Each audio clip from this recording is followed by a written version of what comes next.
hoàn phao ngân linh ngài tu ta thông như dân ngôn như hoa bi hay rình mô linh ngài đâu mà ta ba yak tui akata đâu mà wang lâm lâm la ka wang cha si kasi song son pa COVID-19 nang aku pa ada pangunaw kawang yak tui taman nang ngawang lam lakyeji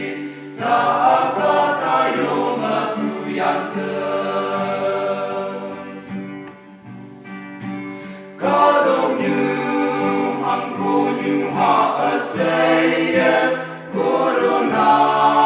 virus nang te phôi bên nang cần vì mẹ lima mang phong cu trái nang có băng nang có tôm như dân tâm pha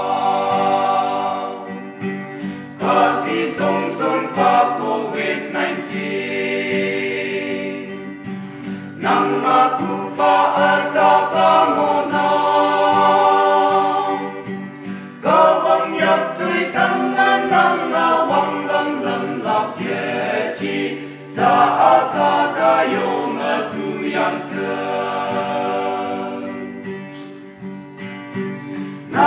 nagaling kui sa jing message ang pu